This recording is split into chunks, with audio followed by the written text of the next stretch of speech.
Thank you for watching Conscious Consumer Network. The live stream broadcast is free to view. You can pause and rewind live broadcasts to catch up, or view shows at a later date by accessing our free archives of all shows. Check out our broadcast guide to see what's on. You can show your support by donating to our network support fund. Follow us on Facebook and Twitter, or subscribe to the monthly newsletter for updates. We thank you for supporting free and independent media.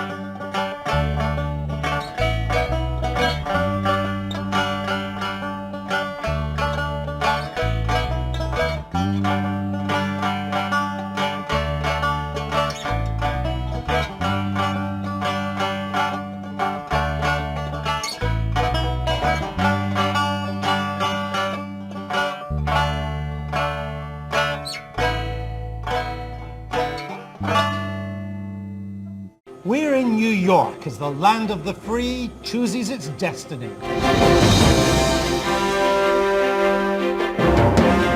There's never been a US presidential campaign quite like it.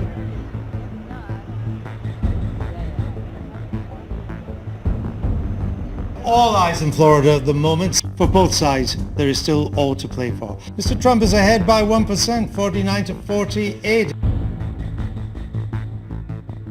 Now this is starting to look like a much better night for Donald Trump and his campaign team than any of the pollsters had predicted. He's doing very well. It is a real nail-biter. I just want to go over to the Trump headquarters because Mr. Trump hasn't just won Ohio, he's won it big time. And in modern times, the way Ohio goes has been the way the country has gone. North Carolina has in the last few seconds just been called for Donald Trump on 51% share of the vote. Funereal, disappointed, dismayed, disbelieving. Some people have already started to drift away into the New York night. If she loses Pennsylvania, Wisconsin, and Michigan, which is a real possibility now, then she loses the White House. In the last few seconds, they have just called Florida for Donald Trump. That is why it matters. 29 Electoral College votes. This is turning out to be the most remarkable political night in modern history. The eyes of the world on the results of the American election.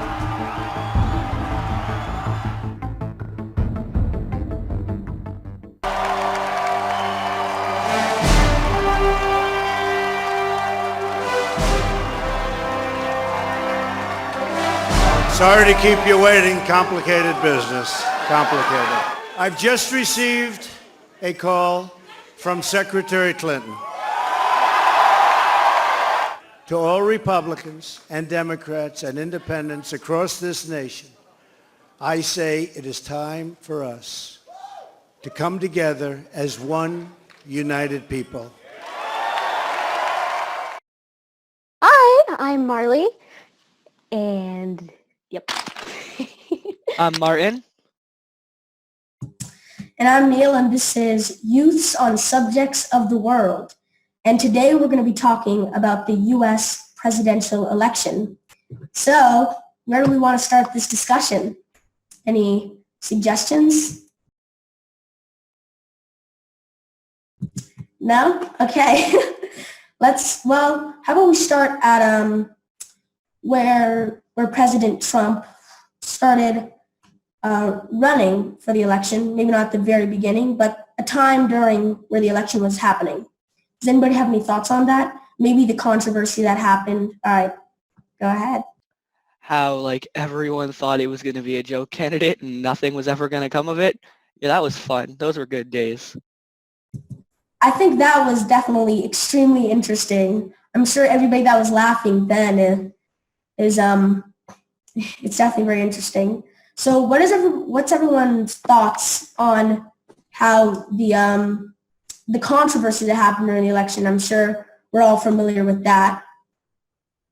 Well, first off, I think it is, about how everybody thought it was a joke. I was really surprised at the amount of people that thought he wasn't going to win, and the amount of people that were like, this is not what America stands for. It was pretty much a patriot run. It's like a wake-up call to all the, yes, America, America type people. And I think that was one of the reasons that it was so controversial, is because people couldn't believe it. They were like, how could someone like this, someone that says all these politically incorrect things, someone that's so brash and straightforward and arrogant and snobby, how could they, even get to that point where they can run for president? And I laughed when people thought it wasn't going to happen. I knew it was. It had to some way. I would always make jokes like, yeah, we're all laughing now, but imagine how funny we'll be in like a year from now when he's president. Like, I never really thought it wasn't going to happen, but I was always like, yeah, that never could really happen, right? Like, so many people, like I've seen more people that hate him than people that like him, so it seems so strange that he would become the president. Yeah, well, technically he didn't win a majority. Hillary won the popular vote. But I think we should address the arguments that some people make, whereas maybe we can address the, hashtag not my president later. But I think one of the main things is where people have and I want to say the legitimate argument where, since he said all those things that were basically sexual harassment, that should he really be president? Should this man be in the highest office this country allows? Is that something that should happen? On one hand, he reached electoral victory. On the other hand, is that even, should we even let that happen? Because if a person did that, some other person, they might end up in jail. You can't sexually harass somebody. So does anybody have any comments on that? Again, on one hand, people did vote for him. On the other hand, should we allow somebody to be in here? Martin? Straightforward? No. But it's a lot more complicated than that, because there's a lot of allegations, and I'm not sure. I know that some of them have been confirmed, but there's a lot of them, so it's hard to straighten it out. And he wasn't, it would seem kind of fishy if they pressed charges against him, though, because he wasn't the only person running for president who has done some very fishy things before. And if they press charges for one, they have to press charges for the other, and then every single candidate has to go to jail. So that becomes kind of a problem, because now there's no president, and people don't usually like that. That is a really good point. I never thought of it that way. In terms of the idea of a president that has allegations of sexual harassment under his belt, I mean, the history of scandals and the like, how presidents work, how just being rich works, right? Everybody pays attention to everything you do. But it's definitely a shocker. But at the same time, it's not, because you're not surprised on a part, like how Neil said, he's that type of person. Everybody knows him as the straightforward one. And, he did this. Okay. But on the other hand, it's like, no, there's no way that the Electoral College or the votes would, allow such a thing. So that was one of the main reasons I was shocked when he did become president, but at the same time, I wasn't. So, yeah. So, I think one of the other points that people would counter the point that I just made would be that, but what he did in the past, while it may have been bad, it may not have been bad, it may have been terrible, we have to think to the future, and we have to do, even though putting a despicable person in office, again, this is what some people would argue, it would be forgivable, because the alternative is most certainly not preferable. Because as you know, as I'm sure you probably know, Hillary wanted to have a no-fly zone over Syria, which definitely would have caused some big problems with Russia. And I remember when she was, I remember reading this article, and it was talking about one of the debates, and it said that when she was asked, what do you plan to do if somebody violates this no-fly zone, she just completely dodged the question. And she seems to have this very firm belief that a no-fly zone would be a good solution, even though I think we can imagine the repercussions of that. So what are your thoughts on that? I'm not exactly saying that, hey, do you guys think that, which one is better now? Decide right now, right here. I'm saying that, do you think that that is definitely a legitimate argument or no? Well, I think that no matter how you discuss it, there's no way to decide who's a legitimate, everything is a good argument because both of them have done and said some pretty despicable things in their lifetime, and so have most presidential candidates. But not a lot of people have seen that before. But nowadays we have things like the internet, and it's impossible for anyone who's known at all to do anything. Like, they could sneeze and it would be in 17 different news formats. Like, there's no way that anyone can do anything, especially something illegal or very questionable, without it being fixated on. So it's hard to talk about because sometimes you can see like you're defending a candidate, but then you will go and attack them at the same time, and people will get kind of confused by that. So that's why I don't particularly like political conversations. I completely agree with that. I get the whole that was one of the things that I have a lot of family members who are voting. I pretty much kind of dropped out of the voting thing after I learned that democracy wasn't really a democracy. So when it comes to choosing the lesser of two evils, it feels like either way it's going to go really badly. So the kind of the neutrality of that decision to be like, well, both are bad. A lot of people take it as oh, so you're going to vote for Trump. Oh, so you're going to vote for Hillary, instead of just, I'm just not going to do anything. Because it's not like, it's not like America's suddenly going to have a giant positive turnaround if Hillary's president. And though we all know Donald Trump is going to do some damage, it's not going to be, like overnight. It's like, oh, look, everything just changed forever. So, yeah. So yeah, I think from what I heard, I think we can all agree that both of them have said very questionable things. But I think what we need to focus on now is that well, I guess Trump is president now, so we're going to find out very soon what would happen if he became president. But it really is what happens in the end. So many people, Trump supporters, argue that what Trump did obviously was despicable, but what Hillary is saying and doing is going to affect the nation in the future. What Trump did, again, horrible, is in the past, and it's not really going to cause World War III. So what do we think about that? Because I think personally that argument definitely is very, very valid.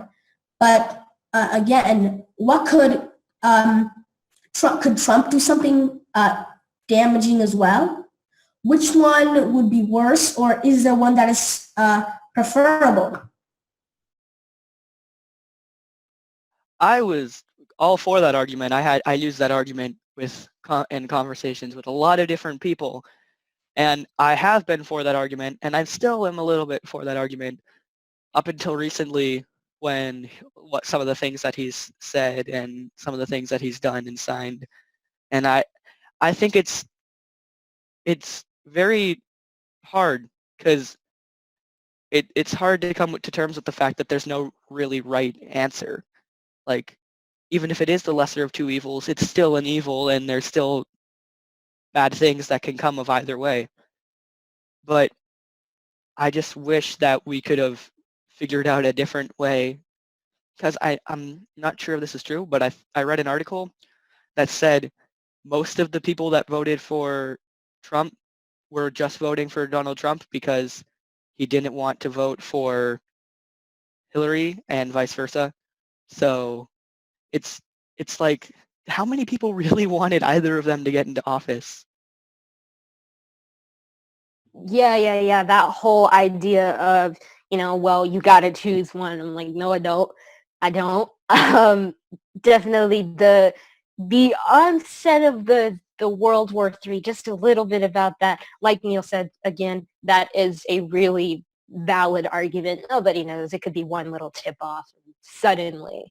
But the idea that a lot of people, even some of my friends, were kind of upset at me for saying I wasn't, we can't vote, but I wasn't gonna side with Hillary. I was like, I don't particularly care that she's a woman. That definitely, that whole, race, gender argument was a huge part, I think, in a lot of people switching their votes, which isn't what it should be about. Already, when voting is so corrupted, you already change your opinion, so it's not, you might as well not count it as a vote at all. So, you might as well not count it as a vote at all. So I think Marley brought a very good point to the table.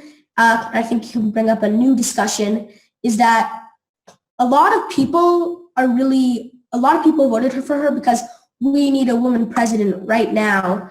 And it's like, first of all, I don't want to say I agree, but I understand that viewpoint. It's about time we've had some diversity leading this country. But honestly, to me, it doesn't really matter what gender or race they are, because really that's another way of really racial and sexual discrimination. It really is. Because it's this gender, because it's this race, that's why I'm voting. And then they put their little blinders on and they go for it. Yeah, definitely. Yeah, that's such a horrible way of thinking, because you could end up putting a monster in there. I'm sure I don't want to say more, I'm sure a very large percentage of Hillary voters had no idea who they were voting for and said, she's a woman, she's strong, and she's ready to do this, let's go. No, she's a shady, and honestly, she's done some horrible things. Yeah, there's a whole lot of, all that social component really comes in, like the pressure, but you're not voting for a woman and you're a woman. Are you, do you hate women? Is that what it is? Do you not think a woman can be president? It's like, no, this whole thing is really brought to light how much, when it comes to competition, I mean, even politically, that neutrality can be seen as opposition or favoring someone, but you kind of don't want to say it, which is a huge misconception. So, I definitely agree with you. But I think another thing needs to be taken into account is, with all of, the whole thing with genders coming into play, where it was like, oh, since she's female, we have to vote for her. Before I say anything, Martin, did you want to say anything? Because I didn't. No, I'm good. Cool. So, where was I?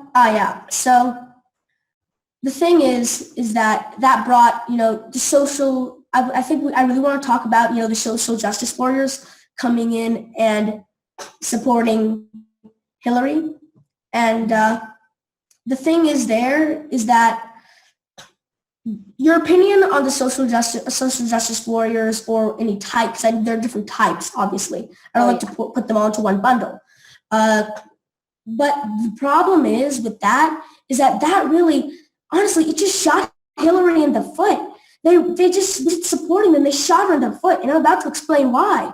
It's because one of the most deadly weapon you can use against another person when you're trying to, defeat them in a political situation or a debate is to just dismiss their arguments. If you dismiss somebody's arguments without addressing them, there's a big problem.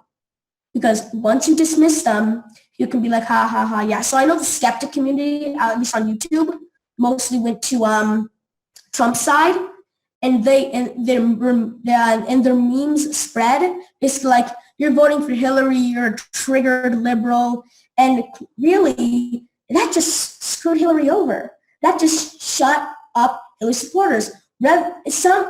A lot of them, a very large percentage of them, were making awesome claims. Like, there are those videos where they go into Raz microphones, like, can you explain one thing about your candidate? And they just say, oh, she's a woman. Obviously, that's stupid.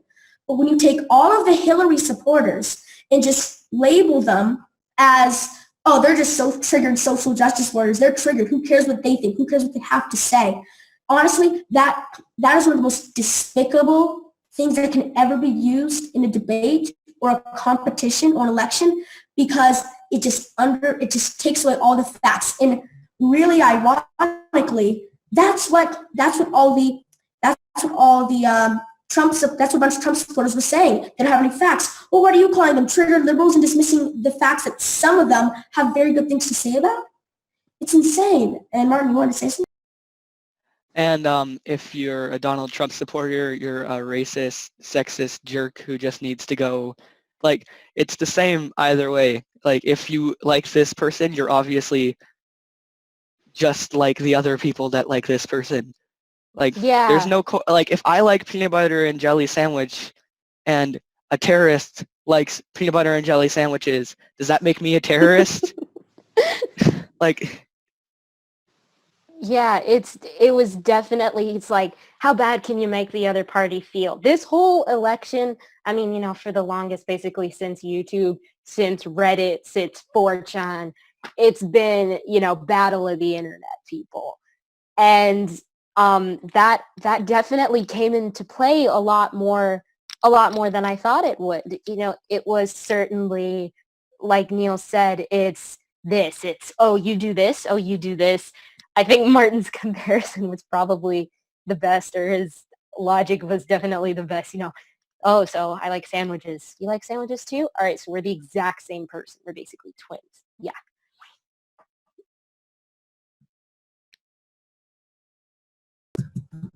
Sorry, I almost left the meeting there. I pressed the wrong button. Sorry, we made you mad. So, yeah, but as Martin said, just to be clear, I definitely wasn't saying it's only the Trump supporters doing this. Martin just brought up a really good point, and that was that it definitely goes both ways. And I really cannot stand it when there's very few things that legitimately trigger me. Like, not kidding, they legitimately trigger me. That is dismissal of claims. If you want to joke around, that's fine. I love comedians who do news or comedians who debate, because it's hilarious watching what happens, right? But when it comes to actual choosing who's going to be the leader of the country or choosing a very important decision, when you dismiss through jokes, it's insane. And I cannot stand it when you call Trump supporters racist or horrible. And I swear, I could walk up to somebody and I could just be like, oh, yeah, well, I'm kind of neutral on the subject. Like Marley was saying, I'm kind of neutral on the subject, but because, Trump does this, who does this? Well, then you must be a sexist, a racist, or you must be triggered, a liberal. But honestly, I think you're more likely to be called a sexist and a racist if you say you're on the fence. And if you support Hillary, you're more likely to be called a triggered social justice warrior who doesn't know any facts. It's a stereotyping or archetyping. I'm not sure which term to use. It's an archetyping of a voter, which is, it takes away from the individuality that that voting has or is supposed to have. Because as I've said, I know the American justice system is gone, the voting system is gone. But the idea that, you're supposed to vote for what you want was completely, it was totally off the board for so many people because of, how it could even affect their relationships with real life people. And that is what scared me. It's like, you really, guys? You don't know these people? Y'all could just go out the country? And it just keeps coming back to the fact that, I don't want to be seen as that type of person. I think it's very interesting how many friendships have probably been destroyed from this election. Like one of, if not the most scariest thing, which isn't how you say that, but whatever. The scariest thing that I've seen in the past 2 years with the election drama is the way the people are acting and the way the people who are voting for the people are acting. Like they're doing some very bad things. Like it's very sad to see how much people care about these candidates to the point where they're going to do some very horrible things to other people.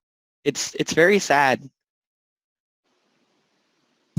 Yeah, that's one of the things that definitely, it really just made me scratch my head because honestly, at the end of the day, these are just regular people. They're strangers that I don't really care about. We're just making somebody who's going to help run our country. So really, you need to realize they are tools. We do not know them personally, okay? We do not know these people personally. You should not ban people out of your life who just have opposing views from you. And so many people are unwilling to discuss this. It's insane. People take it so personally. If your candidate loses, if I was like very much supporting a candidate, I would be pretty devastated if they lost. But that would be because of what they were going to do for the country, not because of them, because they are strangers. Right. It's like they're just strangers. Yeah, it's like football teams, and I'm saying American football because I know, in Jamaica right? we call football soccer. Yeah, but it's like football teams. There's like people getting into fist fights and everything over all of this, and at the end of the day, they're just gonna they're just gonna follow the money. You do know that, right? Like there's not gonna be any, I mean, hey, no, they might follow through on some of their promises, but for the most part, the lobbyists and everything, that's going to be, the lobbyists might as well be the president, right? The people Absolutely. yeah, it makes no difference. Yeah. So, Martin, do you want to? An analogy I've heard someone use recently is that all politicians are lizards that wear masks to look like humans, and Donald Trump is just the first person to come along and say, you know what, I don't want to wear a mask. It's uncomfortable in here. I'm just going to be a lizard. And because of that, now because we have the internet and stuff, everyone else is realizing, hey, all these other guys are lizards too. What are we going to do about this? And it's very interesting. Yeah. So actually, what you just said, it's a legitimate conspiracy theory that people believe that lizards. Yes, it's definitely an interesting one. It's interesting, but I can definitely see that Trump. I gotta say, I feel like he's been a very real president, whether you like that or not. I don't think he's been very real with what he's saying. But the point is that, is there anything else we want to talk about? I think we should move on. Unless there's anything else we want to talk about, during the election drama, or anything. I think we can, all agree that both of them are very unsavory characters because, Hillary is probably going to could have started World War III. And if you don't believe that, that's fine. But keyword is there, believe. I have facts to back up my argument from presidential debates. And if you want to nitpick what you want to hear, that's fine. And Trump, well, I mean, as much as people dismiss him saying, I hate the dismissals, but people dismiss him as being a sexist and a racist. I'm not going to lie, you have to be a pretty despicable person to abuse a woman or anybody, for that matter, sexually. That's pretty messed up. So I know people like to dismiss him like he's not, I don't know if that's, I don't know, I guess technically by textbook definition, it doesn't make you a sexist to sexually abuse somebody. But yeah, he definitely, see what he said, you know, I don't know, when that recording was going on, it's like, first of all, that's not locker room talk. I don't know what you think locker room talk is. Or is the locker room the worst place on planet Earth? Is that what the locker room is? Do laws stop existing there? They might stop existing there due to how Donald Trump has used them. So yeah, both candidates can cause some. And before you say like, oh, Hillary has evolved as a person. Okay, I've heard that argument before. Stop. She changes her viewpoints based on political stuff. I mean, come on. There was this whole thing where, and I won't go into it that much, but I think you can look up on YouTube Elizabeth Warren, Hillary Clinton credit card scandal or something like that. And it was the scummiest thing. She helped stop something that was really messed up when she had the power to, but then when she was, I think it was in the Senate, she got lobbied, and when she had the money in her hands, she voted exactly for the thing she was trying to stop. And I think you can look Elizabeth Warren, Hillary Clinton credit card scandal or something like that. But it was the scummiest thing.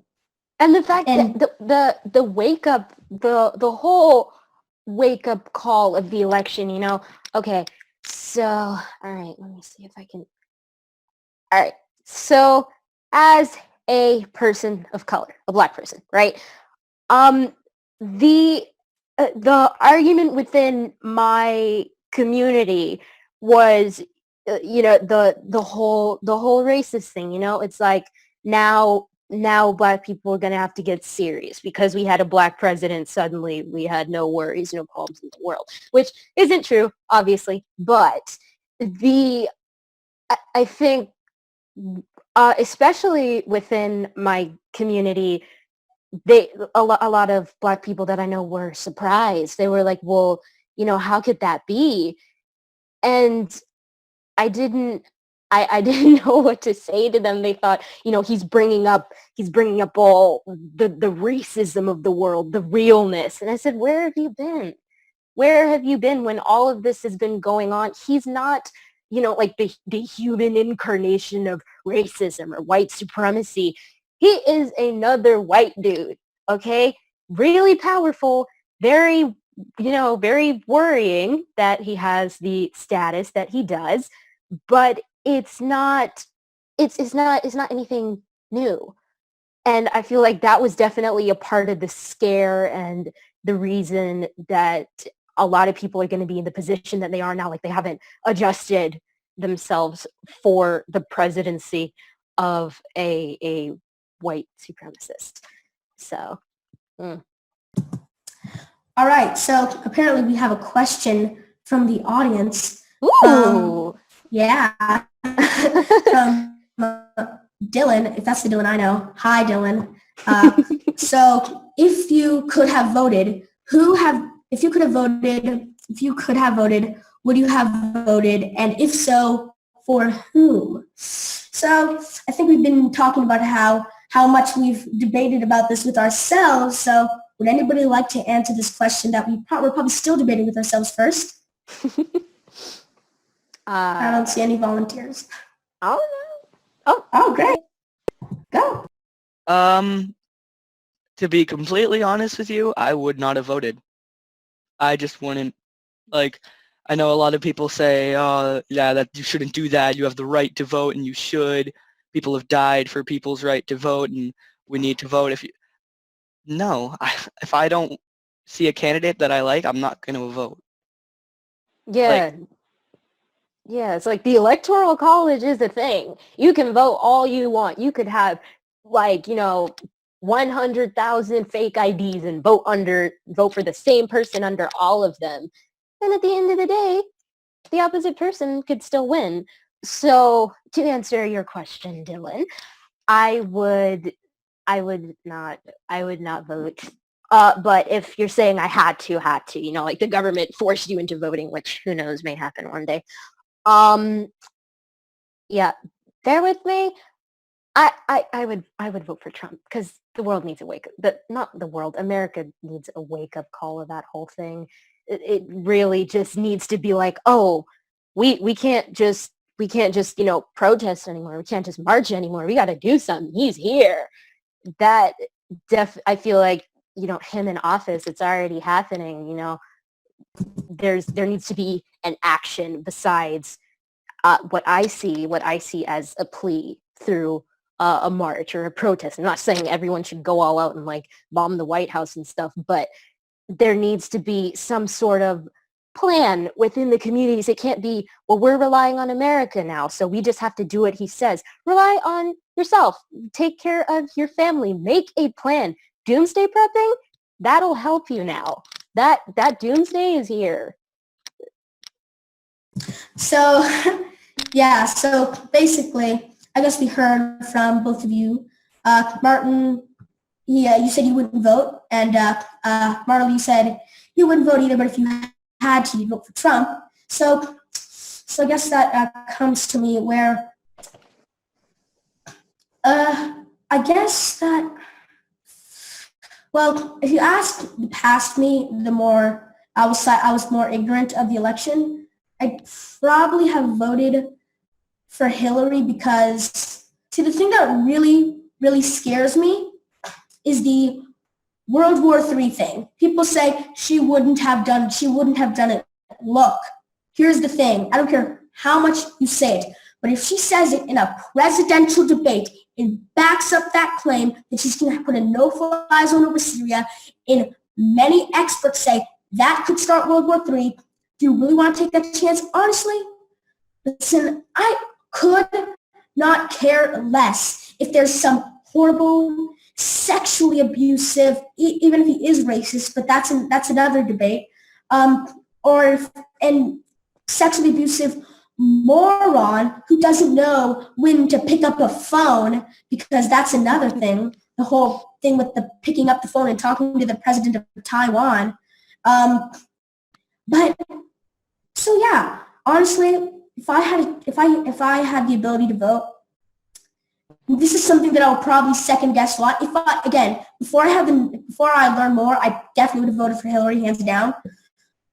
But now learning all this, I think I might vote for Trump, or maybe I wouldn't vote at all, because you have to understand, as Martin said, he said you can do whatever you want. And it's like, this is a country where even if you don't vote, that's a vote, okay? I know somebody who says that I don't vote. The reason I don't vote is because I want one day nobody to vote and this whole horrible corrupt system to come crashing down. That's not how it's gonna work. Yeah, it's not gonna happen, but I respect that like nothing else, because that is a very real, legitimate claim. But I guess I'm really dodging the question. Honestly, I don't know. I don't know. I think I'd have to research a lot more, because it would be a lot of pressure. So honestly, it's just a toss-up between the three. I'd probably end up picking one or the other, just because if I don't vote at all, I would feel partially responsible for the person getting it, even though the Electoral College, one vote doesn't really matter that much. But it was pretty close, so it doesn't help to, it's not like it doesn't help to help. So yeah, I honestly can say with all my heart that I don't know what I would have done.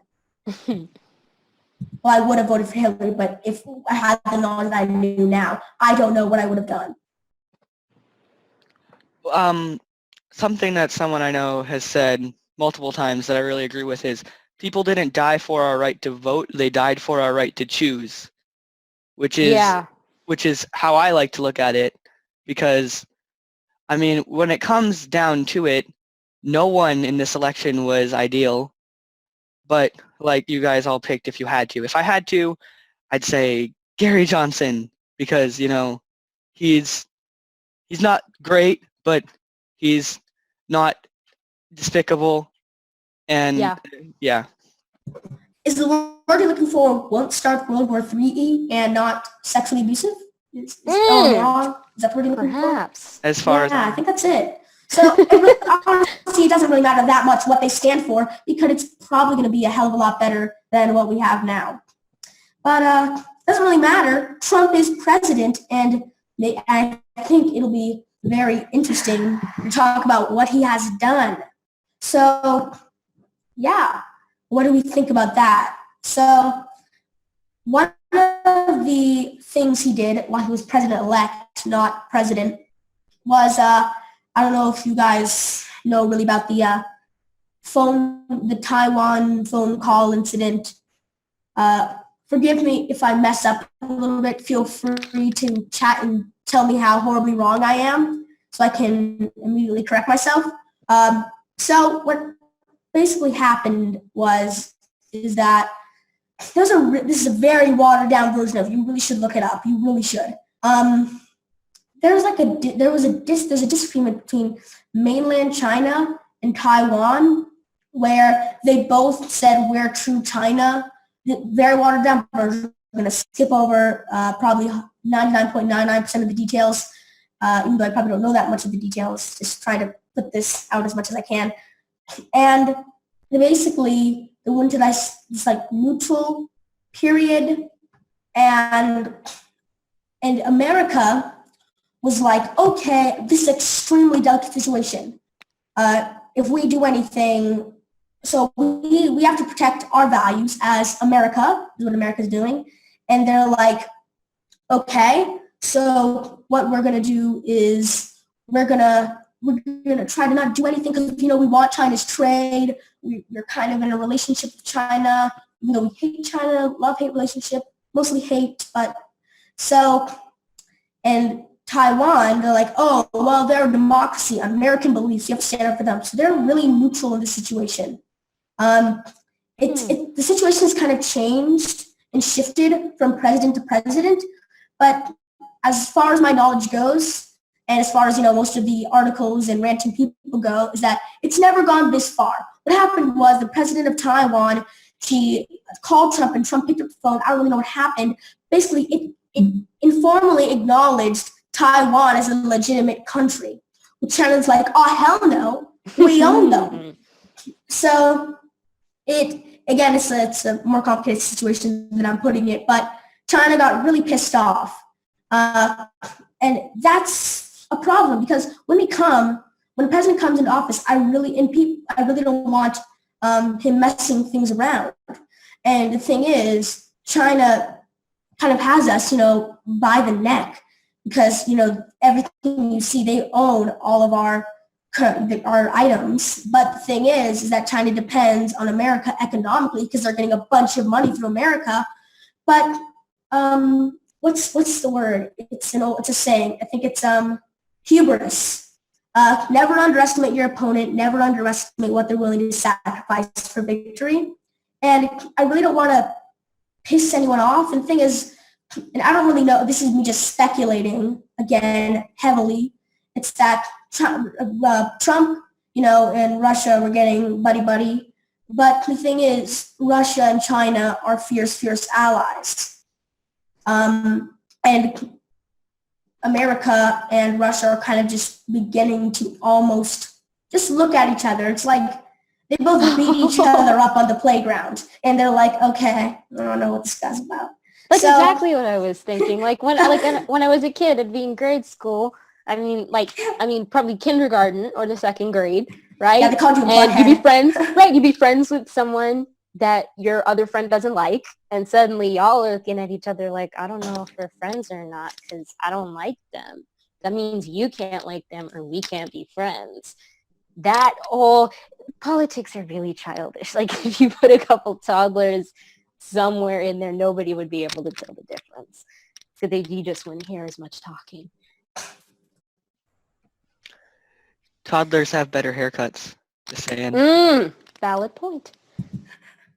So unless we have anything to say else, I guess we can go ahead and go on break and watch the nifty, cool break video. I guess Nifty? we'll address. So after that, I guess we'll address any questions and comments, and then we'll continue on what we were talking about. So, Biggie, let's play the break vid. I moved on her, actually. You know, she was down in Palm Beach. I moved on her, and I failed. I'll admit it. It's huge news, Sarah. No, Nancy. No, this was marriages. And I moved on her very heavily. In fact, I took her out furniture shopping. She wanted to get some furniture. I said, I'll show you where they have some nice furniture. I took her out furniture. I moved on her like a bitch, but I couldn't get there. And she was married. And all of a sudden, I see her. She's now got the big phony everything. She's totally changed her looks. I better use some Tic Tacs just in case I start kissing her. You know, I'm automatically attracted to beautiful. I just start kissing them. It's like a magnet. You just kiss. I don't even wait. And when you're a star, they let you do it. You can do anything. Whatever you want. Grab them by the Folks, of course, that's Donald Trump caught on tape on Access Hollywood 2005, where he was bragging about sexually assaulting women and kissing them when they did not want to be kissed. Well, he still won the campaign. Largely white women still voted for him. Black women did not. Right. Now, after the inauguration, hundreds of thousands of women will be in D.C. for the Women's March on Washington, sending him a signal in terms of what they want to be focused on. Joining us right now is Tamika Mallory, New York Justice League, who is one of the national co-chairs of the Women's March in Washington. Tamika, first and foremost, what is the goal and the focus of this march? Well, I mean, first of all, Roland, there is a movement that you know has been going on. Mm-hmm. So we are going to Washington, D.C. with a lot of stuff in mind. Obviously, voting rights is clearly important, and especially if you're looking at what happened in this election, you know we have to go to Washington to come to Washington to talk about voting rights. But women's rights as human rights means that all the issues in our family, from racial justice to economic justice to civil rights, all of those things are important to us. And we're coming to Washington, D.C. not for a march on Trump, but a march on Washington, because all the halls of power are here, and we need to come and address the Congress, the Senate, let folks know you're back in session, we're here, we're paying attention to you, and we need you to ensure that our rights are not only protected, but there's some stuff that needs to get done that we need you to take care of. And so, and again, as I discussed in the previous segment, this also comes down to very specific issues. This is when you challenge power and say, okay, fine, all these folks voted for you. You're going to be in the White House for the next 4 years. We are going to hold you accountable on the issues that matter to us. For what are those issues? So we have folks coming from the climate justice world. Obviously, police accountability, very important. The LGBTQIA community will be there. Economic justice, obviously, we're looking at the issue of equal pay, sexism in the workplace, all of the issues that matter to women. But again, not just women, not just reproductive rights, which is clearly an important issue, but everyone in our household is being carried on our backs. I mean, Barbara, you know that. We're carrying the entire family. So my 17-year-old son, when he walks out the door, I need to know that he is not going to be profiled when he walks into a store. I need to know he's not going to be killed by a police officer who's not going to be held accountable. And furthermore, I need to know that Ray Ray on a street corner is not going to have a gun and be able to shoot him either. So we're dealing with the entire community. We have been joined by over 400 partners. The NAACP is on board, Amnesty International, several groups, Planned Parenthood, NARAL. We've been joined by all of those who, again, have been doing this work. This is a continuation of the work that's already been happening. Barbara? I think it means a lot for women to come together, for women to unite, to march. I mean, what I love is it's happening all over the country. Absolutely. It's not just in Washington, D.C. We're going to have our thousands and thousands and thousands, hundreds of thousands of women here, but all over the country, people are marching, and men are joining in. Sure. I am so proud of the men who are saying to their sons, let's be feminists. Right. Let's support women. This is going to be so critical, because I think it's going to set a stage. It's going to have a catalytic wave effect for women empowerment, women running for office, women putting forth agendas, women, black women, Latino women, Asian women, Native American women, all of us coming together as one united. Scott? And that's one united with, I love the message about men, because women, obviously, whether it's Pookie on the corner or whether it's criminal justice and keeping guns out off the streets, super important. I think this is just as important for men as it is for women. They can have the Women's March, if you will. And so I'm urging all of my brothers, and black, white, yellow, or brown, to come out and stand on these issues. What I appreciate about what you said is this isn't a march on Trump. This is a march because all the halls of power are here in D.C. And for the most part, when it comes to getting your issues addressed, let's work together on what we can get done. Let's find common ground first, and then we're going to seek out additional pathways to get what we want to get done. So I appreciate you. We're a long way from common ground, though, with this president coming in. A long way, and that's another big reason why we need to be marching on Washington. I got to ask you this question here, Tamika, and that is, it came up in dealing with a group that is pro-life that want to participate, and then some feminists complain, say they should not be there. Will pro-life women's organizations be allowed to participate? Explain what happened there. First of all, our platform is clear. If you go to womensmarch.com, you will see that our platform is pro-choice. So anyone who supports that is welcome to be there. But there was an oversight that that particular organization made it to our website. We've now corrected it. And the bottom line is that the principles and the platform for which we stand remains. We are pro-choice. But what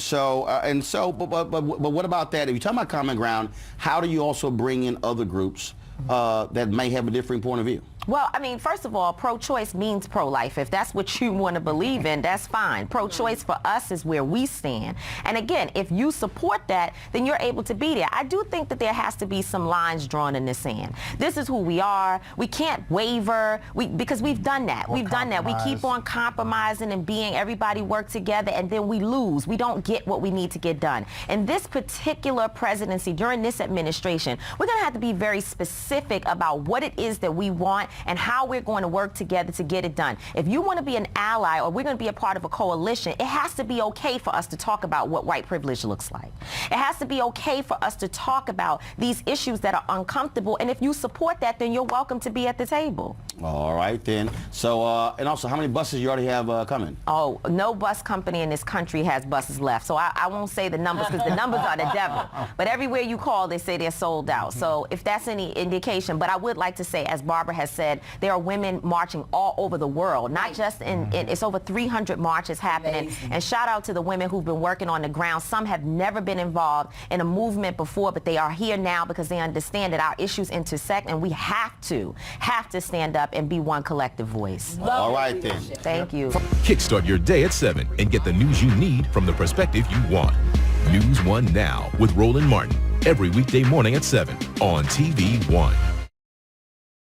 Welcome back, everyone, to Youths on Subjects of the World. I am Marley, and the video that you just saw was about the Women's Rights March, and we're going to be talking about that. So having a lot of conversations within my family about this, I thought that I'd go first.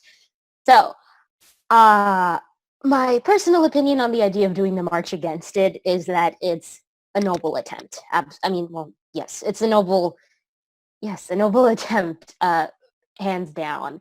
The idea that, you want to express yourself, express your disdain for something that this person has done by pooling resources and all that. It's definitely noteworthy.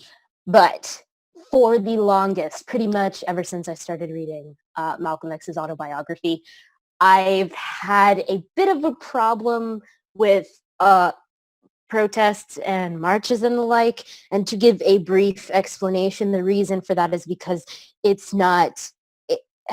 the end of the day, it doesn't really do anything. It gets your opinion out there. It gets, you find other people that you can, that share your views, but what does it really do towards the problem? And I've seen that it doesn't seem to do a lot. And the how I believe it was Martin that was saying, one of his friends said that they're not going to vote because you just want the capitalist system to come crashing down. And it won't happen if you protest, because it's, in a way, it's asking, it's not like you're saying it's a capitalist system, it's based on money, so what we need to do is we don't buy anything, right? We don't take things that are imported, and suddenly they just start losing money. Then they're weak. It's asking, it's like, we know this is but you can't do that because such and such, and it seems really ineffective for a final goal. It just seems like releasing stress. So if anybody wants to add anything or make a specific point, please go ahead. I think depending on the subject, protests can either be very helpful or do the exact opposite of what you're trying to accomplish. And I think with something like this, it doesn't really do much. Like, it can kind of do the opposite, because it's not getting your opinion out, it's getting a lot of people saying, oh, well, you're just a crybaby who can't handle the results, which isn't true. But it does the opposite of what you're trying to do, and it really doesn't accomplish much. I mean, there's a lot of other ways to get what you're trying to accomplish without going in the streets with signs. I mean, right, it's action versus words. Yeah. Neil, you got anything to say about it? Yeah, so I hear you guys talking a lot about, you got to take action. But, what action could they take, do you think? Because, I mean, really, what power do they have other than their freedom of speech? First of all, freedom of speech is one of the best things in this world. In every country that has freedom of speech, it's just automatically it's just such an awesome thing to have. And the thing is, if you look at, you were just talking about it's all based on money and stuff. Well, this is the only weapon they have. So, because you were talking about actions versus words. So what actions do you think they could take in this situation? Well, I think that I take a good stance with boycotts and the like. There was a community at a time, I can't remember where, it was somewhere in the South, that was made completely of Black people, Black-owned shops and barbers, and they did everything. It was a Black community in the middle of the racist South, and they were thriving. Okay, they were working with their own people. So in the context of this particular situation with Trump and the women, every person is amazing, but if you looked at any videos or pictures, you saw how many people were there. There is so much you could do with that amount of people. You could build your own little town, and we got the internet. You could Amazon things to people. People could stop, work, and you could build your life around that. People could stop work. They could stop buying certain things. I feel like there's a lot that they could do if they put more faith in their community rather than the government, hoping that the government would do something with their cries, with their pleas. Yeah, but the thing is that a lot of people, they want to protest the government, and they want the government to change. And while I definitely see that, if you put your faith in community, you can make your community better with all that people. But most people, I don't want to say they're lazy, but they don't want to invest so much, like protesting jobs. This is, I guess you could call them lazy for not wanting to do that. We're not lazy, but I guess you could say, well, if you really want to make a change, that's what you have to do. So I respect any protest, because I really think protesting is a great way to express yourself and show your viewpoints, because I guess I feel that the system could work, even though the system is horribly corrupt. I guess I don't want to say that I have faith in the system, as faith is weak because it's the belief in something without any evidence or proof. So I don't want to say that I have faith in the system, but I think that it could work. because people have made differences before, I think it could happen now. But my personal opinion on, so any rights protest is great and awesome. It honestly depends on exactly what they're asking. If you go out in a riot, and not riot, if you go out in peaceful protest, whatever you're peaceful protesting, good for you, because you're peaceful protesting. But if you're for example, if you're just saying we want this, or like, for example, the people who were protesting Trump, a bunch of people protesting Trump, and it's like they knew nothing about what they were talking about, yet they were protesting like throughout the night, yet they knew nothing about what the candidate they were protesting. They knew nothing about the candidate that they liked. There were children out there.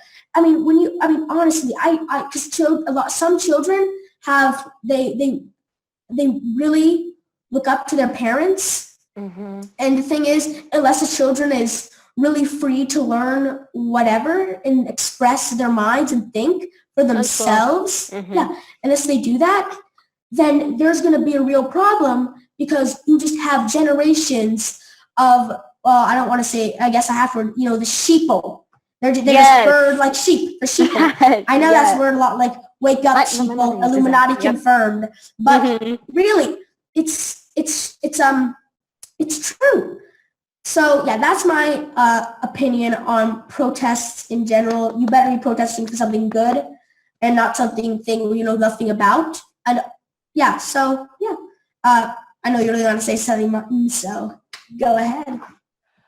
I feel like protests are very ineffective now, because a lot of the opinions that people have collectively can be shared in a lot of other ways. Like there's no one that doesn't know that these people have these opinions, because most of the people that live in America have access to social media, and a lot of them are sharing their opinions every day on things like Facebook and Twitter, and it's not like there's any lack of people that agree with them. So I feel like protests don't do a lot more than a Facebook post does. But that's just and I definitely agree with that. I stand by my point that, in this case, actions speak louder than words. But I also got Neil's point of what can they do? There are a lot of situations where there may not be anything you can do. It may be out of your control. And for me, like how I have a lot of things that I deal with where I write when I feel like I don't have any control, protesting is what they feel like they can do to show that they're actively supporting these ideals. One of the things that I think a lot of people don't have any control over is immigration, because that's strictly regulated by the government. And even when it's illegal, the government still figures out the funding for the prison that you're going to go into, or the refugee homes. I'm sorry. That is definitely something to protest. So I'm going to ask the same question Neil did and say, what do you think people that are protesting immigration can do besides protest? Like, how would you act towards that? Because right now I can't think of anything, actually. I can't think of anything either. I think protests, like I said, are good for situations, and I think in this situation it can be helpful. And I think it's good that people know that there is people trying to stick up for them, especially if you're in a situation where this affects you a lot. And I think protests give hope, and I think that's something that needs to be taken into account, because it sounds silly when you say it, but it helps. If you understand that there's people that agree with you, it's very hard to talk about something when you understand both points and you agree with both points at the same time. I get it. It's like raining. Yeah. So there you go.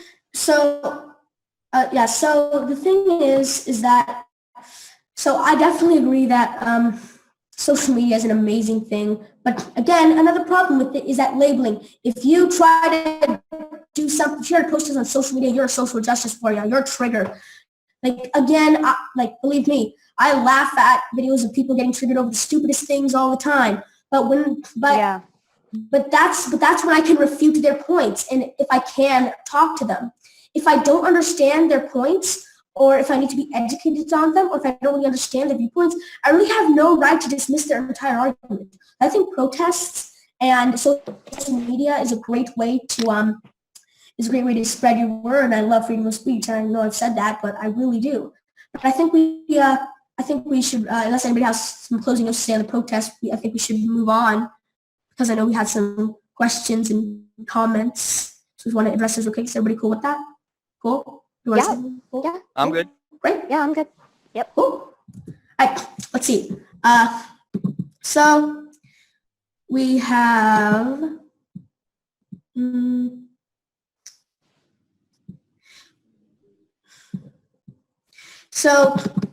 we have a question. Could you share your thoughts about the recent immigration order Trump made? Well, I think we're going to definitely talk about that. That is a big thing. We're definitely going to talk about that. So we're definitely going to go to that. That's a big thing. And there's another one that says, but if your candidate does something bad, it isn't your fault. And, that's not really a question. That's just a comment. And that is true. That is true. I know a lot of people, I know we were just stressing out, like, who would we vote for? What would we do? And yeah, it's true. If a candidate really does something bad, should we be really, like on the one hand, we really shouldn't be held to a moral standard. We did what we thought was best. We all used with the most evidence.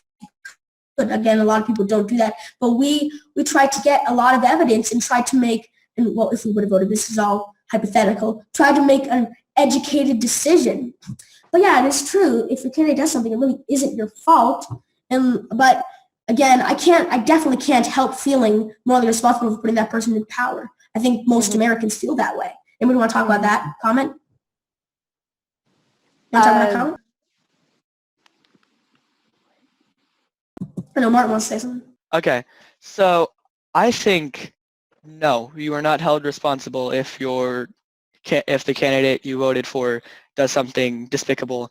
But I think everyone needs to do as much research, and I know not everyone has time to spend hours on the internet finding out everything they can about the candidates, but at least understand what they want to do and what the policies they want to change or make or do anything related to that before you make the decision. And if you make the wrong one after that, it's not your fault at all. And like you can't be held accountable for something someone you don't even know does. You just have to agree with something that they said on TV or something. Yeah, I feel like a lot of people, they take that personally, and I don't see why, because the government and, the system, it's not the people as a working system. It's not, the people want this, the people want that. Let's see how we can do that. And this is what the system is. That's not how it is here. That's not how it is in America. It's not even a machine, really. It's people that aren't for the people. They're for themselves. And I think a lot of people don't get that. They still feel like, it just comes down to a whole lot of patriotism. It's like America is a group, we vote. We were inspired. We were, based off Athens' democracy, Greece's democracy, which really wasn't the whole 300 theory. Anyway, it's an old-timey nostalgic view that doesn't make any sense for the current situation. Yeah, so I guess one of the things that I would say is, I guess it's kind of how you see it, if it's really your fault. I personally like to take as much time as possible. Even because I'm not voting, I still take as much time as possible to look into the candidates, to form my own viewpoint. And because of me doing that, I do hold myself responsible. What happens? To an extent, of course. If you don't have time to do that, then you definitely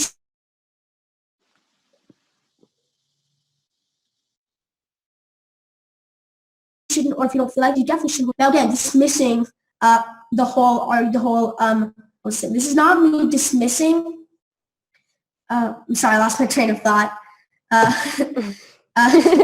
This isn't me dismissing the fact that you should do at least a little bit as much research as you can. Again, as you can. I'm not saying you should be on the internet 24/7. I'm saying as you can. Right. So a simple thing to do is read their platform or watch just a few of the president's debates or watch the highlights of them. It's a very simple thing to do, and it can teach you a lot about them instead of people voting along party lines or people just voting how their parents voted, which is probably really just extremely common. So yeah. Well, if we have the time, or if nobody else had anything else to add, could we talk about that? Because I mean, we've been talking a lot about the election itself, and we've definitely had some talks about the effect that it may have on the future and even what's happening now. But how do you think this is affecting, because we're on an unschooling, type thing, future generations, children, families, the thoughts of kids who their parents are like forcing their ideas and their biases on them. How do you think that's going to affect children that are going to grow up with Donald Trump as the president? Not necessarily their president, but the president.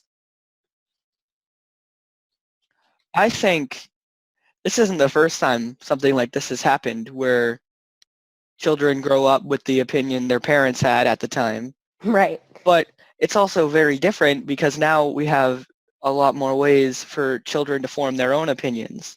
But when we have a media system that consists of, like, everyone's considers themselves to be like a journalist now because everyone is making articles and putting their opinions out. So it's very hard to find what the truth is, and I feel bad for people who are in a situation where they can't, like, they don't have time to research it. They see what their parents have said and they see what's on the news or what their Facebook friends are saying or whatever, and they just form an opinion off of that, like, oh, everyone hates Donald Trump. I hate Donald Trump. And I'm not saying you shouldn't hate Donald Trump, because you should, but I'm just saying you should have more evidence to go upon that than just everyone else hates him, so I should too. I think one of the reasons that this election was considered the biggest, and it really started out when everybody was like, oh, it's actually going to be Hillary versus Donald here, or Trump versus Clinton here. It's like one of the reasons for me, not just the news outlets, the Rachel Maddow, the CNN, and so forth, that it was really big is because of the social element, how much of a part social media and just society in general played in this election, as well as the previous one. But we're in a new year now, so everything is brand new. So it was definitely not really the scariest, but the part there where I was like, oh, I'm actually gonna have to do something here. I'm actually have to start paying attention. Because I was like, I was fairly little. I didn't really worry about it when Barack Obama was president, when he was running for president. But now, I'm 12, so I'm gonna be growing up with this dude until he dies or he's impeached. And it's definitely something that I'm going to have to be looking into to deal with myself. It's a whole new level of, I got to take of this autonomy, this self-responsibility due to the president. Yeah, so I think that, so if anybody has anything else to say on that, I think we should go ahead and say it, because I think we should, because I know we need to talk about the thing with Trump and the immigrants.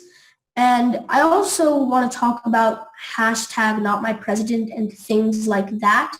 But I think we should, do you guys agree that we should talk about the immigration first? Because I think that would be best. Or do you disagree? Absolutely, we can do that. Right, because I know that's a subject that's hot right now. So, what? Unfortunately. Yeah, unfortunately, because right. a lot of things. So, let me just begin by addressing kind of what happened. So, Trump, again, this is I was trying to do as much research as I can in a small amount of time. But what Trump did is that he tried to stop immigration from several different Muslim countries.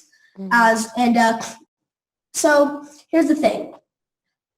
A lot of people argue that this is unconstitutional, that just because they have this belief doesn't mean they should be discriminated against. And I definitely see that. Yet there are other people that say, well, even if these people aren't violent, the majority, like a humongous and majority amount of these terrorist attacks are done from Muslims, and therefore we should do everything we can to stop them. And then again, the other side argues, but even though if you look at the exact facts and charts, it may technically say that, facts and charts may technically say that, does that still make it morally okay?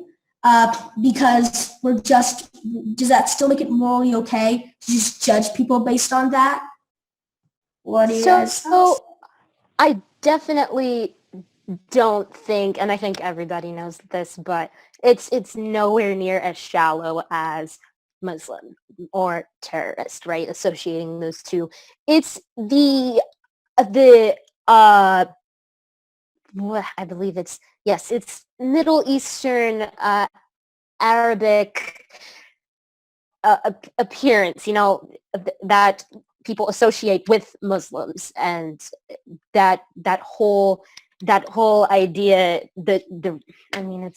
it's the race. You can't talk about America without talking about race. Nobody's ever heard of that. It definitely comes to that, like the almost over criminalization of illegal street drugs in relation to the Black population. Like, if I don't know if anybody's seen this, but it was Richard Nixon's, like one of his PR people, and he released something saying, by getting the public to associate drugs with Black people, we can do. It's that same thing, okay? If we're able to associate, which they already have, the whole country already has this idea of what a Muslim looks like, what a terrorist looks like.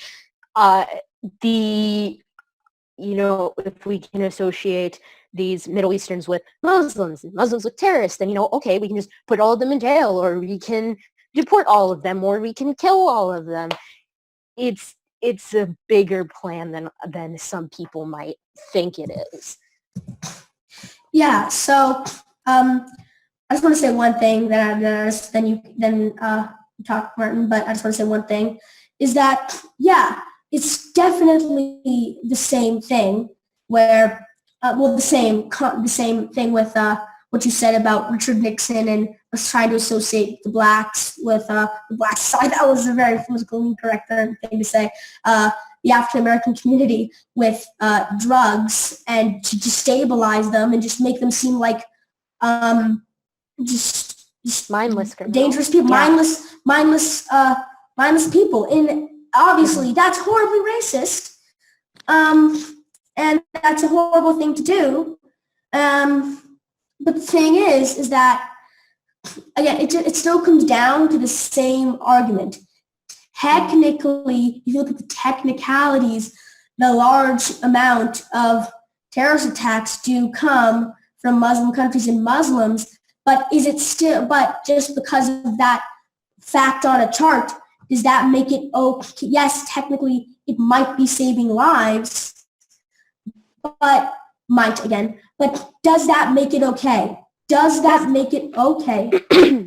Yeah, that's definitely what they rely on. I'm sorry, I'll finish. That's definitely what they being the government and Donald Trump's whole squad, his whole posse, rely on. The statistics. If you're able to dehumanize a person by religion, you can basically do anything. And, statistics might not even be wrong, because statistics are just numbers, right? You could put anything. You could put A, B, C, D, E, F, G at the bottom of the study and say, this is where it came from. And they'd use the statistics in one of their campaigns. And suddenly you have millions of people believing avocados are bombs or something. So it's really not, it's a deep subject. And Martin, you can go ahead now. I think it kind of comes back to the same thing I said about the sandwich. Like, if a bunch of these people like sandwiches and a bunch of these people also like sandwiches, does that make, and one of them is a group of terrorists and one of them is just like normal people, does that make them the same? Now, if you go to morally right, no, it is definitely not morally right. Even if you are possibly, and that's possibly saving lives, which, once again, possibly, it's still not morally right. And a lot of the things that has happened in the recent years are horribly bad, but we can't demonize everyone who has the same religious beliefs just because some people who believe the same thing are doing these terrible things, because that's not what you're supposed to do. You're not supposed to just say these people believe the same things, therefore we have to make sure they're not terrorists, therefore we should ban them. I think the NSA is knocking on your door. Oh my God. So I guess I should share my viewpoints and beliefs. And honestly, I've found myself saying in the past, you have to put your emotions at the door when it comes to numbers and the possibility of saving lives. But I mean, now it's just like we have values as a nation. America does. And as much as, again, it could, I'm saying could and possibly, but it is, and I'm not going to lie, even though, I mean, it is a concern that a terrorist attack could happen, but it's definitely a legitimate concern. If you just missed that, just look at the statistics. But it is unconstitutional. And even if you disagree and you think they shouldn't be let into the country, it is unconstitutional because this is a secular state. I honestly, it's one of my biggest frustrations when people start talking about how this is a Christian country, blah, blah, blah, blah, blah. A lot of people say that. And it's just like, no, we're a secular state. You know that, right? We're free of all religion. Well, not free of all religion, that's stupid. Freedom of religion, free of all religion. And that, that might be freedom of religion, that would be interesting. Or freedom of religion.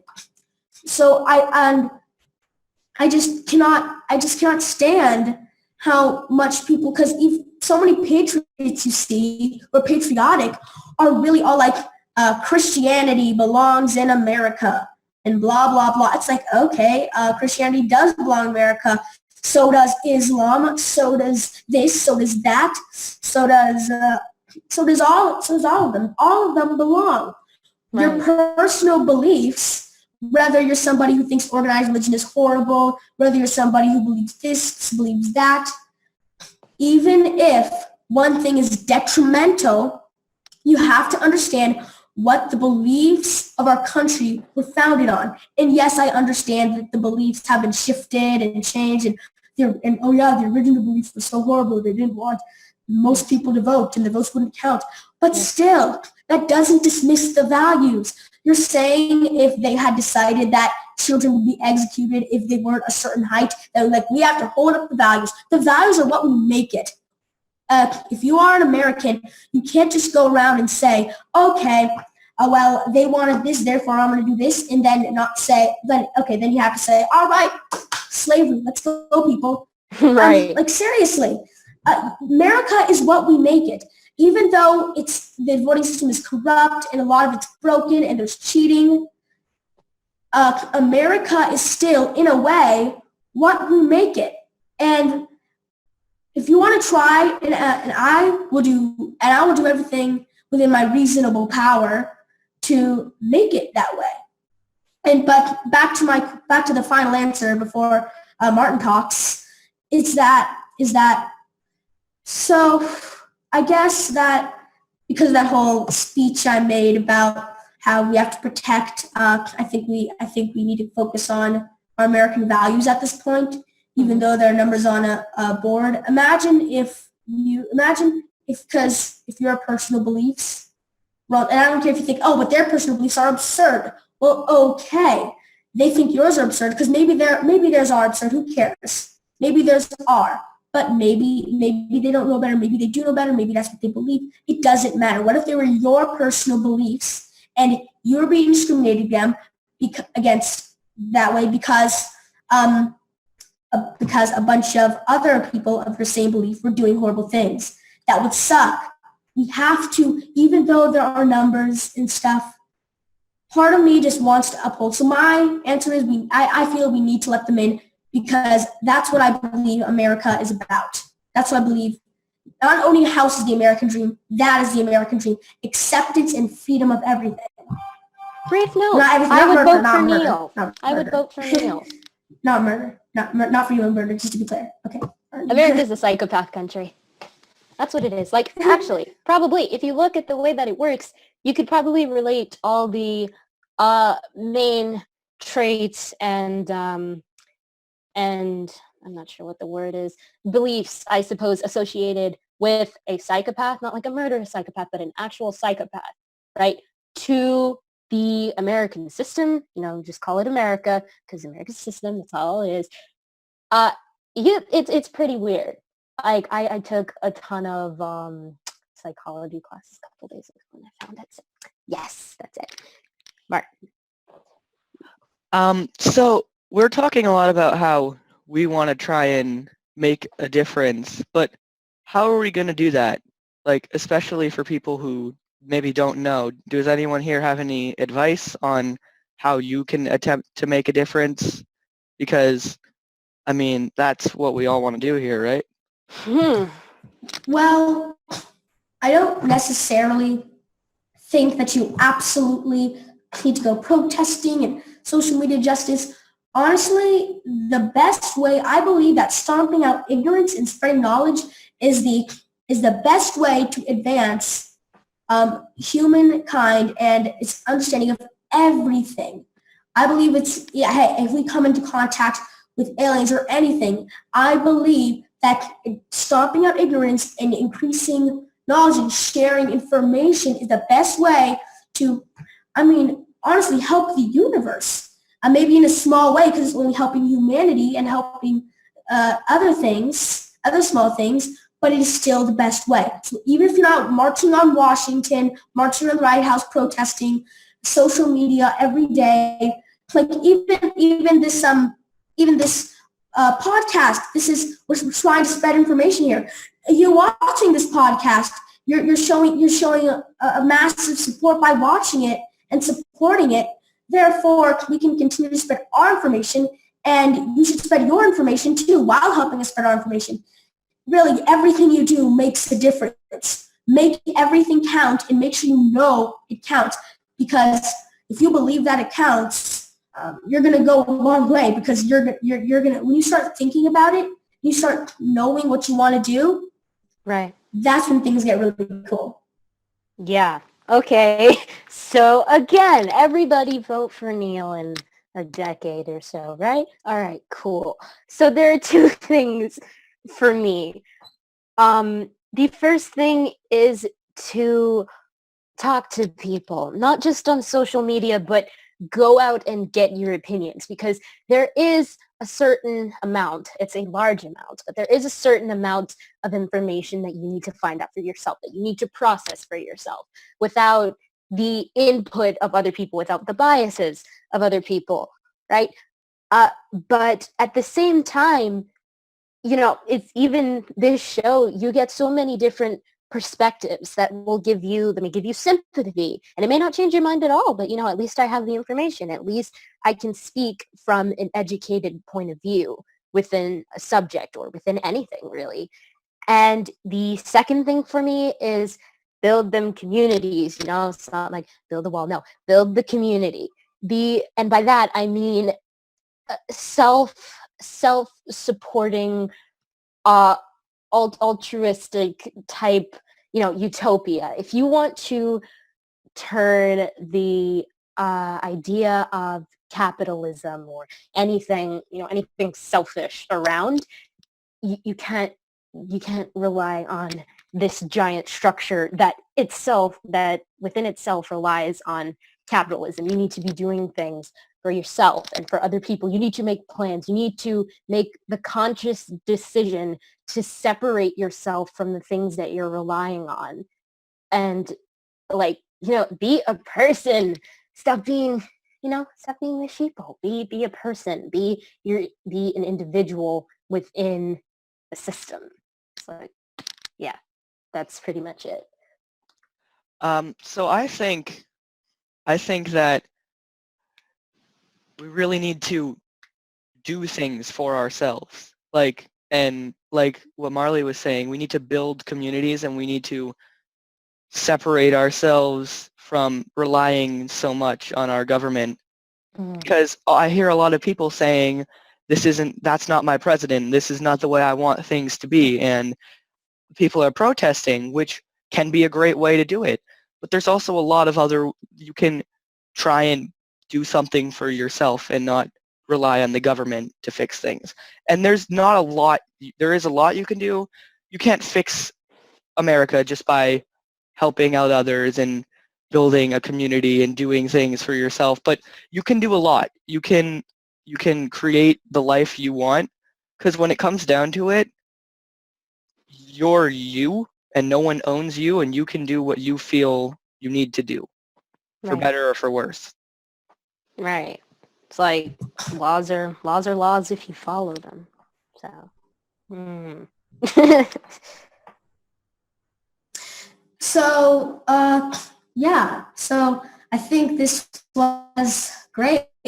And so do we have time? Do we want to quickly go on that hashtag?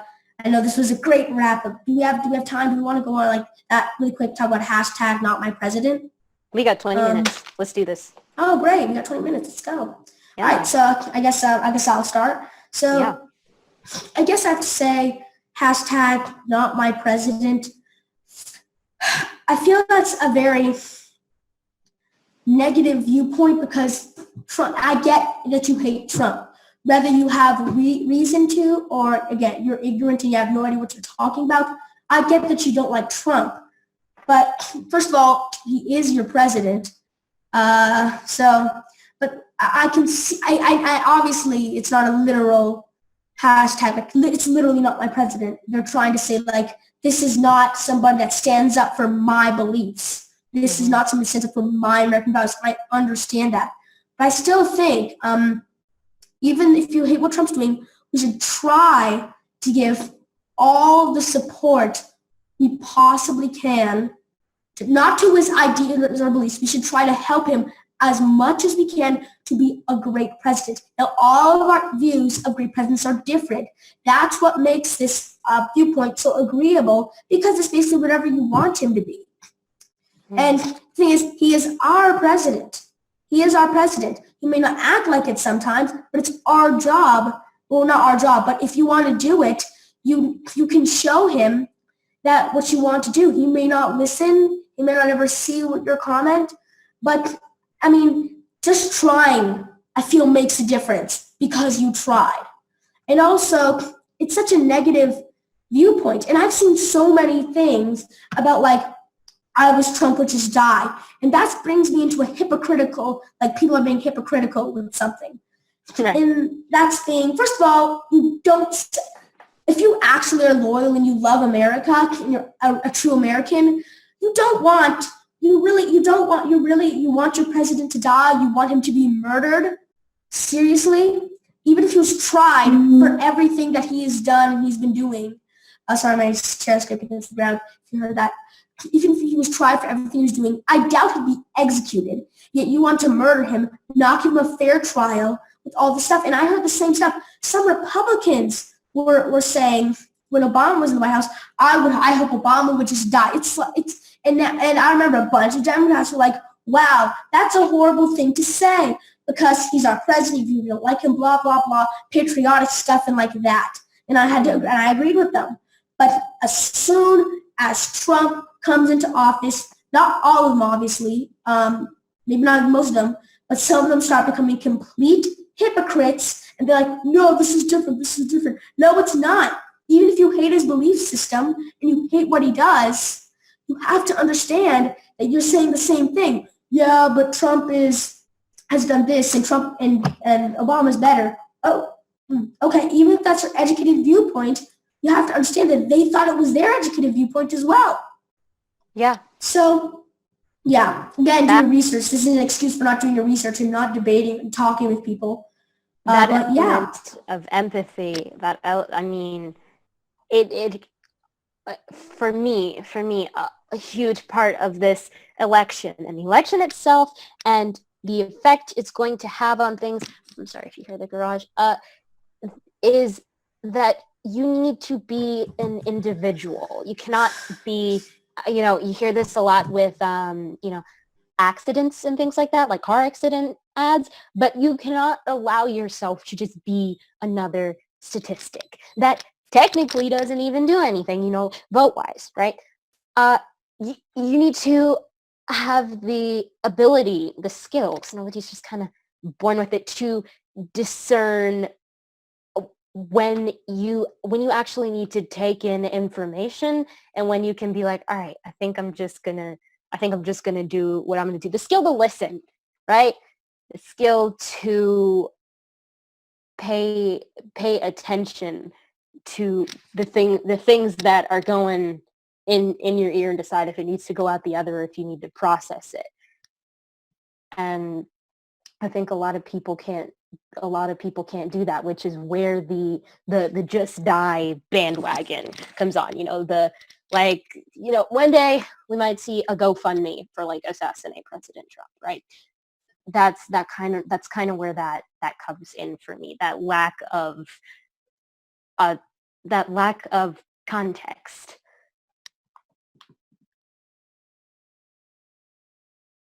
Yeah, go ahead, Martin. I think one of the biggest things that bothers me is people that take things so personally. Like, if you disagree with someone and they say that something you've said is wrong, then they're calling you an idiot. And that does happen. There are people, unfortunately, who will say something, and if it's wrong, someone will basically call them stupid for it. Mm-hmm. But a lot of people are not trying to make things personal and are just trying to say, oh, no, that's wrong. Here's what's right. And I try my best to accept all other opinions, and if I'm wrong and someone tells me it, I try my best to accept that and not take it personally. But it's very hard, and I'd like to see if we as society can stop taking things so personally, because if we can do that, we can separate ourselves from politics, and it'll be a lot easier to do things like vote. Yeah. Oh, I will be right back. I'm just going to switch devices. Keep talking because this is awesome. I love it here. Yeah, so how much time do we have left? Does anybody know? About 15 minutes, I think. Wow, it only took 5 minutes. Woo. So, yeah, that's very interesting. Honestly, let me think. Martin, do you have any suggestions about what we should talk about? Well, want to talk about some of the other candidates, or just the system of electing people in general? Because, I mean, it's about the election, so we could talk about the Electoral College and stuff like that. The Electoral College sucks. Yeah, pretty much. Great. Yeah. Yeah. Okay. Maybe if anybody has a suggestion for Electoral College and censorship, and if anybody has a suggestion though that's watching this, type it definitely down and send it, because that would be cool. Yeah, Martin? I think something that's funny is if Hillary Clinton had won by Electoral College and people who are Donald Trump supporters like freaked out, it would be the same thing but in reverse that we have right now. It's very funny how similar both parties are, even if their viewpoints are so different. Like if that happened, that would be so interesting. Like if you could see both alternate timelines of in this universe Hillary won and in this universe Trump won, and both of them won because of Electoral College, you'd probably have basically the same thing happening in both. And I think that's really interesting. Oh yeah, the whole alternate universe deal definitely is something. Yeah. See, I like so the alternate universe idea is like the start of a giant fan fiction or something fun like that. Quantum physics, yay. Well, I don't know if you knew this. Come over and turn on your webcam. It's off. I don't know if you're still working on something. Just letting you know. But so yeah, we got about 5 minutes left. Alternative facts, anyone? I don't know. What do you want to talk about? Well, I guess we'll talk about people say the system is broken. Why should I even vote? Does anybody here share viewpoints like I shouldn't even vote? I find that very interesting because on the one side is it's broken. My vote can possibly not do anything because there's the Electoral College. So why does it even matter? Why do I need to vote if my opinion isn't even taken in? Like that is, I completely can see that. And then there's the other side that what if it is? What if it, in the rare event that your vote does matter and you didn't vote, that could be bad that could be your fault. So I can see both of them, but I kind of lean towards this one because it makes the system is very Wait, broken. what's this one? What's this one? Sorry. The system's very broken, and it is kind of pointless to vote. Yeah, I definitely see that, but here's the thing where I kind of land. It's I definitely understand the point. Like, why even vote? Why even bother? Well, here's the thing. Even if it's not just voting, the system has changed before. I think it can change again. Maybe a lot of this isn't mainly from voting. It's from people talking and information being, communicated with as of before, which is easier than ever now because we're in the information age. But the thing is that even though we have so many people here, I don't think even though your vote technically means much less than it would in a smaller environment, I would still vote because if you don't vote and people don't vote and a bunch of people don't vote, well then the candidate that you might not want or the candidate that you might want doesn't win or wins. And the thing is that it's kind of like herd immunity. And again, I'm not saying definitely. I'm not like disputing the fact that your vote is it doesn't count that much. But it's like herd immunity, right? Compromise herd immunity. I don't know if people know about this, but like immune to diseases. I don't know how it looks. If you wash your hands, like you're compromising herd immunity if you don't. Because when a large group of people are trying to stay clean, the herd stays. I wash down thing. I'm probably saying it wrong, but that's the same thing. Your vote it doesn't matter that much. But all together, all those other people, that I think matters. And you voting, because one little vote maybe not matter in the grand scheme of things, where when it actually comes to choosing choosing the candidate. But I think it does matter when with other people voting and showing Americans coming together. And let's say that there are a bunch of supporters for this candidate and there are like this many supporters for this candidate. But these supporters, we're not supporters, but these people who prefer this candidate didn't vote. And then this candidate wins. That's my viewpoint. It isn't much trouble to vote. But yeah, Martin, if you want to refute my points or do anything else. I feel like don't vote if you don't want to vote. Vote if you want to vote. But if you didn't vote and you had the ability to, don't get mad if the candidate you wanted to win didn't win, because that you can't do both. If you didn't vote for the person you wanted and they don't win, and you get mad, that's not cool. But yeah, it doesn't make much sense. Then it's like, well, yeah, you're a hypocrite, right? But if you didn't vote and you don't care who wins, there's nothing wrong with that. Or if you did kind of care who wins, but you're not that upset about it, there's nothing wrong with that. That's part of what makes the voting system kind of cool, is that you don't have to vote if you don't want to. Right. There's still a little bit of choice in there with all the forced things and all the, covertly put into your mind. There's that little choice. That's definitely. Yeah. So I think it's also an inspirational thing. Like, I maybe not to most people, but it really inspires me seeing people get out there and vote. It makes me want to vote. Again, I think that, children should be able to vote because a lot of children know a lot better than adults when it comes to voting here. I know a lot of children that know much more than some adults. Because they're going to be the ones that are affected for the longer term, in the long run. The adults are the adults now. We're still growing up with this dude. I don't know who it was from, but somebody had a viewpoint where they said kids should be able to vote, or young people should be able to vote, and their vote should count like twice as much as very old people. Yeah, that's an excellent idea. And I mean, I don't know if I agree with that or not, because it's technically age discrimination, but I definitely see that viewpoint, because the younger people are the ones who inherit it. You're basically setting up, like, I'm sure it'll be fine for you. So I see that viewpoint. I'm not sure I necessarily agree with it, but that's definitely interesting. But yeah, if you didn't vote, if you voted, if you didn't vote because you just didn't care, or if you didn't vote and that was your vote, good job being an American. I salute you. Yeah, or if you elected somewhere else in the world, good for you. Good for you. You're a true insert country name here. All right. Anything else? We got like 1 minute left. I think that's probably good. We could probably wrap it up now.